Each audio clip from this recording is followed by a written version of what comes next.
नमस्कार मंडळी, शोभा स्वाद मराठीमध्ये आपले खूप खूप स्वागत आहे. तर मंडळी, आज आपण छानपैकी अशी चायनीज रेसिपी बनवणार आहोत. ती म्हणजे कोणती, सोयाबीन चिली. तर एकदम क्रिस्पी आणि एकदम छान लागणारी चव. चला तर बनवूया घरच्या घरी रेस्टॉरंटसारखीच रेसिपी. तर आपण सोयाबीन चिलीसाठी या सोयाबीन वड्या घातलेल्या त्या गरम पाण्यात मी आता भिजत घालणार आहे. तुम्हाला दाखविलच. हे लाल चिली सॉस आहे आणि हे डार्क सोया सॉस. तर थोडीशी कोथिंबीर, मीठ, विनेगर, तेल घेतलेलं आहे, ढोबळी मिरची म्हणजे कॅप्सिल, गाजर, कांद्याची पात, कोबीचा कांदा, आपला ओला कांदा असतो ना तो चिरून घेतलेला आहे, लसूण, अद्रक आणि हिरवी मिरची. सोयाबीन भिजत घालण्यासाठी थोडंसं गरम पाणी करून घेऊया म्हणजे छान फुलतील. कोमट पाणी झालेलं आहे. त्याच्यामध्ये मी सोयाबीन टाकून थोडीशी मस्त आपण भिजत घालू. 10 ते 15 मिनटं ही सोयाबीन भिजली ना का छान फुगेल अशी मस्त. तर मंडळी, सोयाबीन जवळजवळ मी 15 ते 20 मिनटं अशी कोमट पाण्यात भिजत घातली होती. आता ही सोयाबीन मी 2-3 पाण्याने एकदम स्वच्छ धुवून घेणार आहे. स्वच्छ म्हणजे अशी पिळून घ्यायची, त्यातला उग्रवास आणि हे सर्व निघून गेलं पाहिजे. आता मी असं याच पद्धतीने 2-3 पाण्यात धुवून पिळून घेणार आहे. तर मंडळी, आपण याच्यामध्ये मीठ टाकून थोडासा चिली सॉस म्हणजे आपण थोडंसं मॅरिनेट करून ठेवलं ना तर खूप छान लागेल. आणि थोडा सोया सॉस टाकणार आहोत आपण. हे बघा, 1 चमचा असं थोडंसं टाकून घेतलेलं आहे मी. आणि थोडंसं विनेगर. हे आपल्याला सर्व मॅरिनेट करून घ्यायचं. थोडंसं मॅरिनेट करून घेतलं ना का खूप छान लागेल. आता हे मी असं व्यवस्थित मॅरिनेट करून घेते. थोडीशी लाल तिखट घेते मी, कारण आपल्याला घरामध्ये करायचं म्हटलं थोडंसं स्पायसीस झालं पाहिजे. असं आंबट चांगलं लागत नाही, हॉटेलमध्ये तिखट नसतं. तर हे आपण थोडंसं असं 10 मिनटं मॅरिनेट करून ठेवणार आहोत. कॉर्नफ्लॉवर टाकून घेऊ म्हणजे एकदम कडक असं कुरकुरीत तळलं जाईल.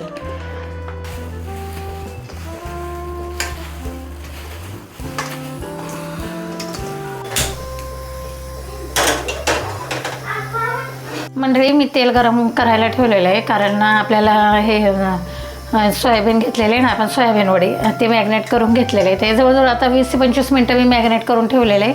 आता आपण तेलामध्ये असं छान कुरकुरीत होईपर्यंत असं मस्त तळून घ्यायचे. तर मंडळी, आपलं तेल गरम झालेलं आहे. आता आपण ना छानपैकी असं तळून घेऊया म्हणजे कुरकुरीतपणा एकदम क्रिस्पी होईपर्यंत आपल्याला तळून घ्यायचं आहे. तर मंडळी, असं मी जास्त तेलामध्ये थोडंसं तळून घेते, एकदम क्रिस्पी होईपर्यंत तळून घेणार आहे. अजून क्रिस्पी झालेले नाही आहे त्यामुळे मी अजून तळून घेते.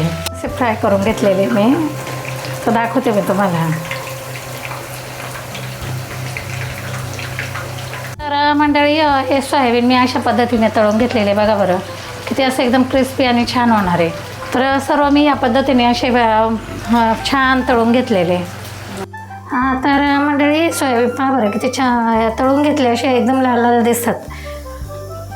असे सोयाबीन आपले छानपैकी फ्राय करून घेतले ना एकदम सुंदर असे क्रिस्पी लागतात. मंडळी, मी थोडासा डार्क सोया सॉस टाकून घेतलेला आहे. याच्यामध्ये ना खारटपणा जास्त असतो बघा. आणि आपल्याला चिली सॉस पण टाकून घ्यायचं आहे थोडंसं.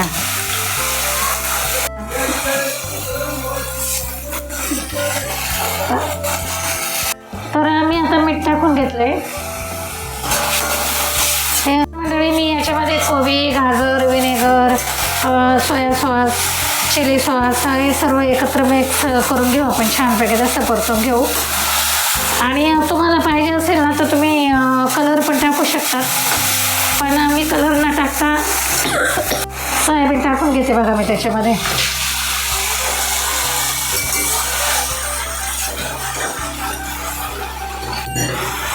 छान परतून घ्यायचे आपल्याला.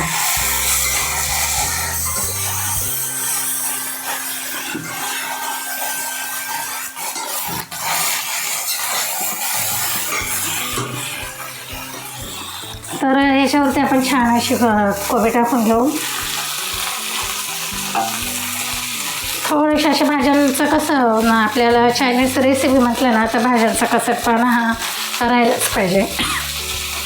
आता कांद्याची पात टाकून घेतलेली बघा मी थोडेसे. असं एकदम भाज्यांचा असं कसाटपणा असला ना का मग म्हणजे या रेसिपीची चव खूप छान लागते. भाज्या शिजवून घ्यायच्या नाही. चायनीज रेसिपीला भाज्या कधीच जास्त शिजवायच्या नाही. म्हणजे जवळजवळ 50% भाज्या शिजवून घेतलेल्या पाहिजे.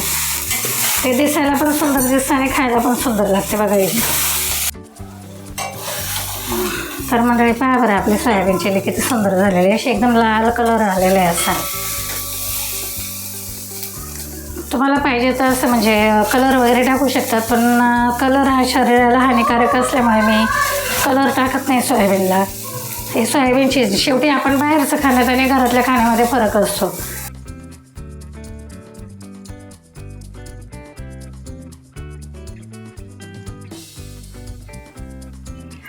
तर मंडळी आपण ही सोयाबीन चिली किती सुंदर झालेली, कलर वगैरे न टाकता एकदम कलर आपल्याला आलेला, असा रेड कलर आलेला आहे बघा आपल्या सोयाबीनला.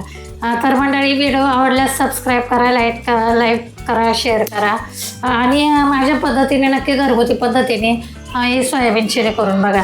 कारण ही सोयाबीन चिली जर आपण घरात खाल्ली ना तर असं वाटतं का आपण हॉटेलमध्येच खाल्लेली, पण ही रेस्टॉरंटसारखे कलर टाकून आपण म्हणजे आपल्या शरीराला कलर हानिकारक असतो म्हणून आपण कलर वापरलेला नाही आहे.